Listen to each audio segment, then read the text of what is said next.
Здравейте, тук що пресекахме една река и нашия трип продължава, ще влезем навътре в гората.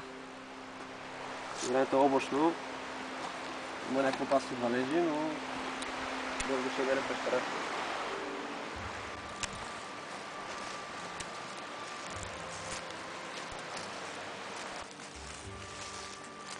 Тук навлезнахме в доста приятна атмосфера, всичко е разцъфнало, пролет е. Някаква стара пътека се вижда. Горе има скали, където вероятно има пещери. Може би по-късно там ще спим.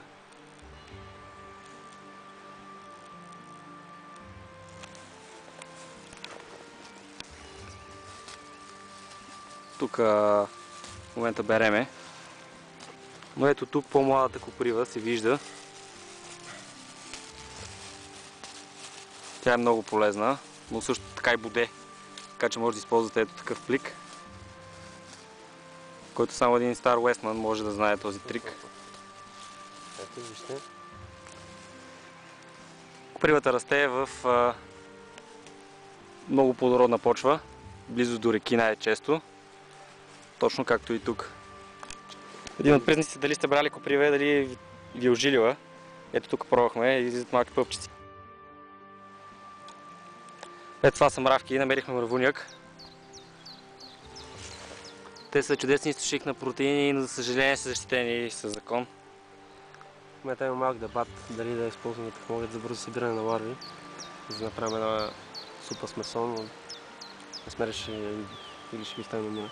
Това се прави само в крайен случай, а ние все още няма да умрем от глад, така че да продължаваме нататък.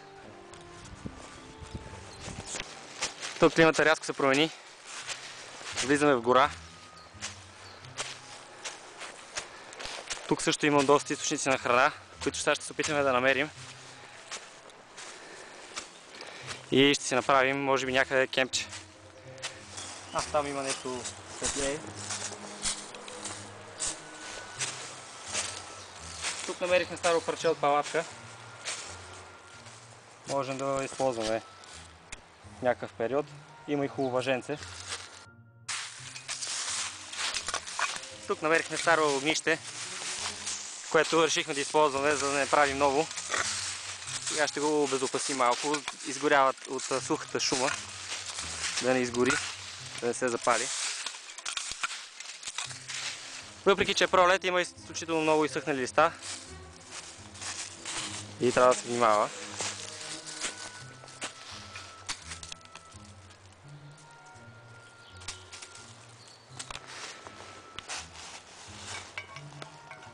Запалихме си малко огънче и сега ще си направим по един чай и каквото намерим.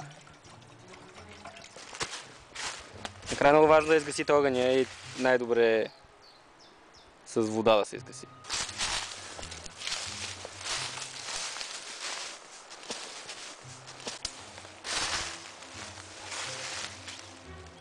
Тук попаднахме на следа и ще дире вероятно някакво животно. Ще я последваме.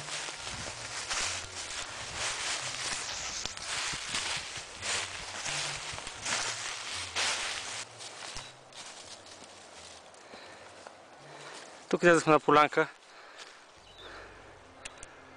Далечината се виждат скалите, където може би ще се пренощуваме. Още малко има там. Ето е тук. Теренът стана високопланински. Се изобилстват камъните. А вдолу долината е реката.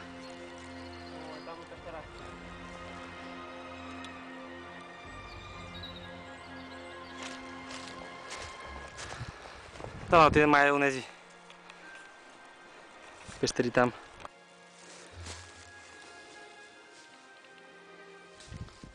Това е югозападен склон. Виждате, той е доста по-тучен. Продължаваме да се движиме на северо-запад. Тук достигнахме Деренце.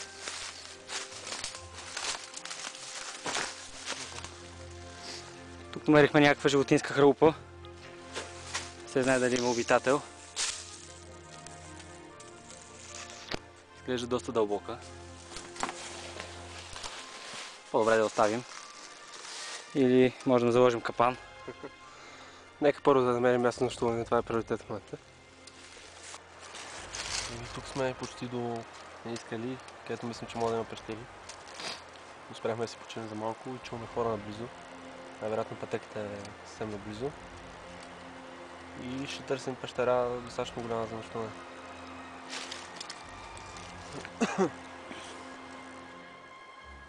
Гората е сравнително проходима. Въпреки че странен, но проходим.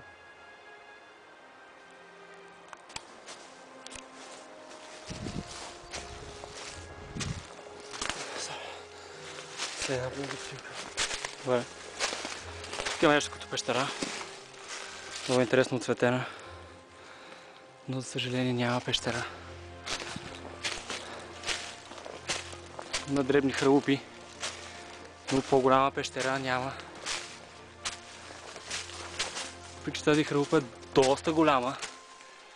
Виждате каква цепнатина. Има и следи от нещо. Вероятно някакви животни, но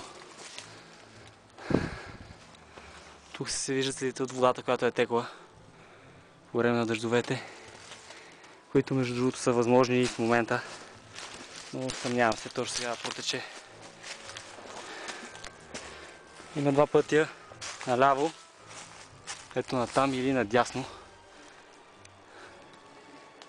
Трябва да видим.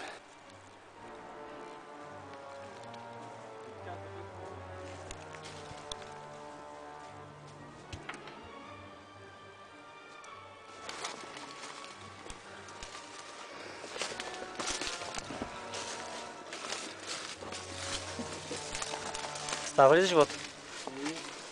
Малко неудобно вече стана.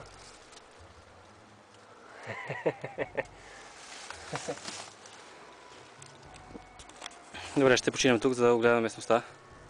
Че е много яко място.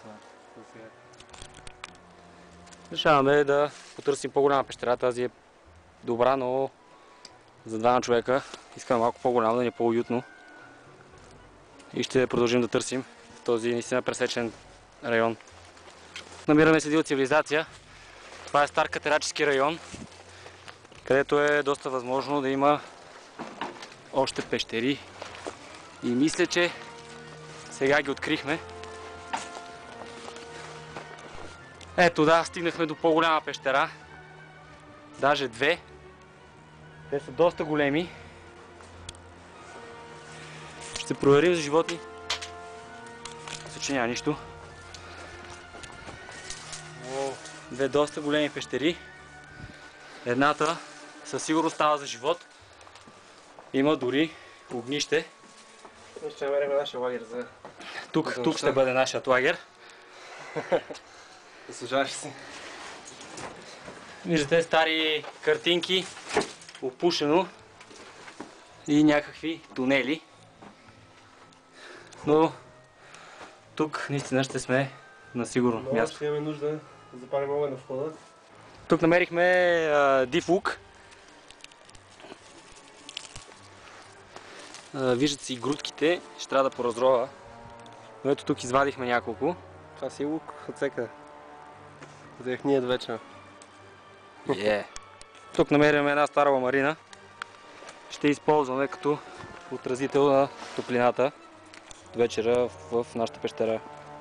Има стара лиана. Тя изключително добре гори. Ще пробваме да я вземем. Изсъхнала е.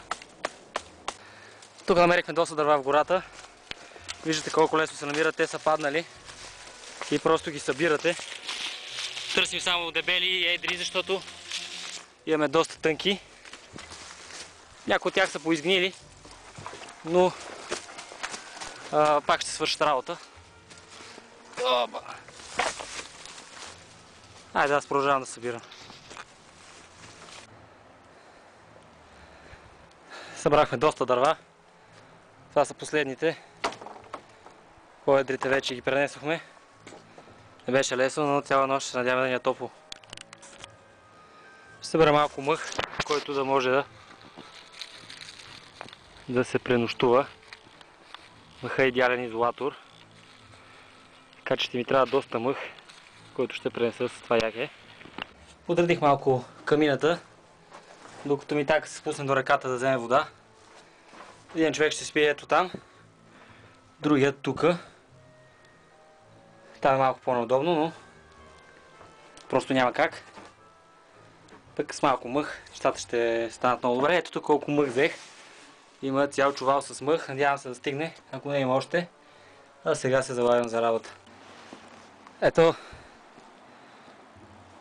стария Westman Don't Meet носи вода.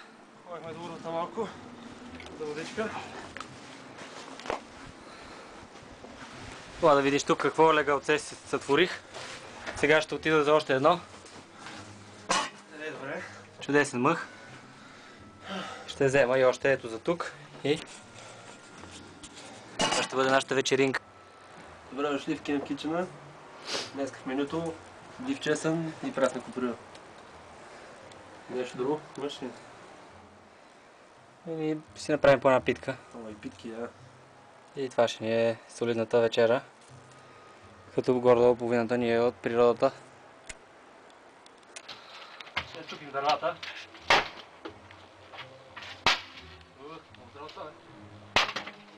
Дървата трябва да са компактни и удобни, за да влязат в огъня. Тук някои, които са прекалено големи, Сашко ги е отделил, после ще ги отрежем в стрелна.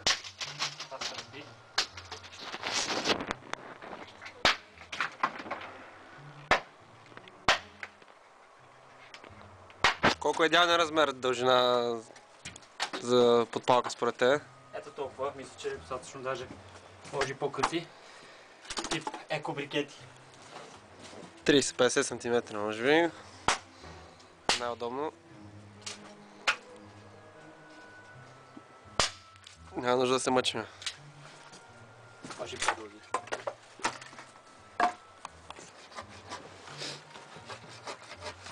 Нещо, което ми хрумна преди малко, пред цялото това рязане, е добре да се събираме в тези листа талаша, който после ще стане перфектен прахан. Ще по-дългите дървета ще ги посрежем.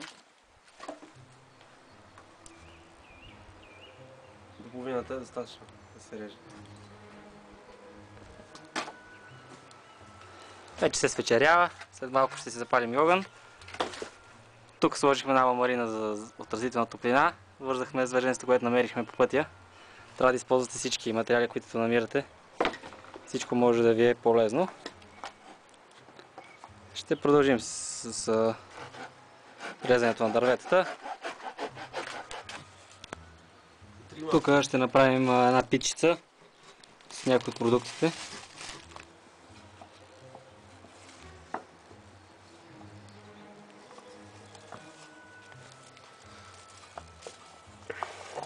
Тук ще си направим една питчица.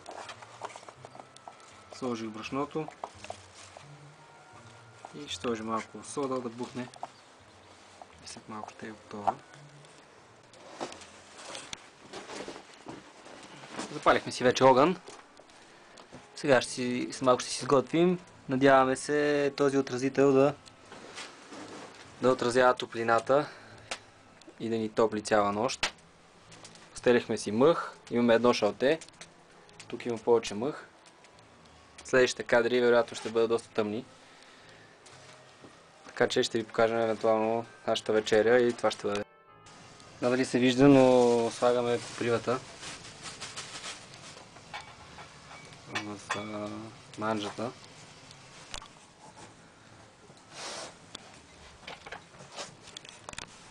И снимам. Правихме си вкусна манджа. И така го завъртих на слънцето. Кашичка. Малко качамак. Коприва и див лук. Тук има по една питка. Правихме питки.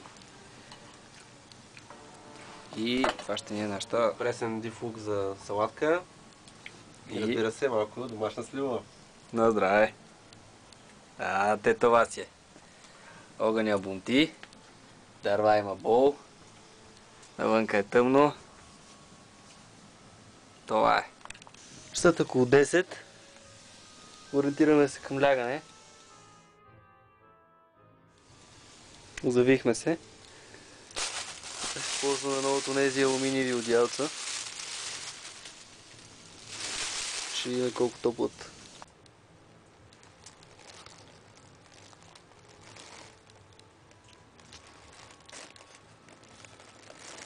3:30.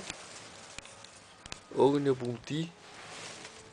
Тук има горещи камъни. Ако се наложи. За сега не е необходимо. Достатъчно топло ни е. Така че няма никакви проблеми.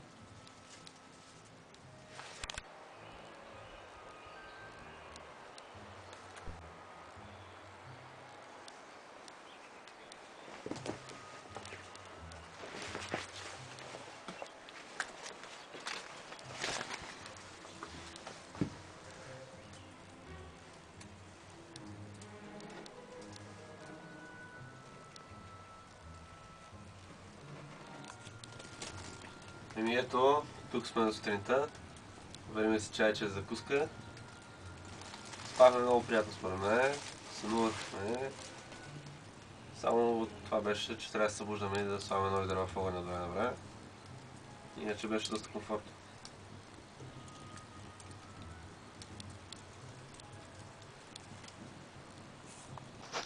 Тази нощ използвахме и една добра технология с горещи камъни или в случая тухли. Нагорещявате ги до огъня, след което си ги слагате някъде до тялото и те ви топлят. Най-добре от вътрешната страна, там откъдето няма огън. Слагате ги и ги завивате. Заедно с одеялото. Това е перфектният Power Mix. Черен чай с джинджефил и гуарана. Ден за събуждане. По-силно от кафето даже. Чай вече ни е готов. Ще закусим и с питиците от вчера, които останаха. Съдиваме сили за днешния ден. Време е да потегляме. Останаха ни малко дърва за следващите посетители на пещерата. Преминахме пак в пресечен район. Хопа, доста е хлъзгаво. Сутринта се образувало роса.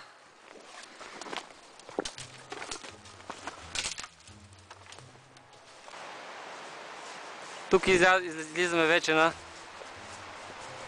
на пътека. Това е пътека. Тя вероятно ще ни доведе до хижа и до колата ни и спасението. Така че тук нашето приключение приключва. Това беше, справихме се. Това беше за нас този път. Ние се приобщаваме към големия град.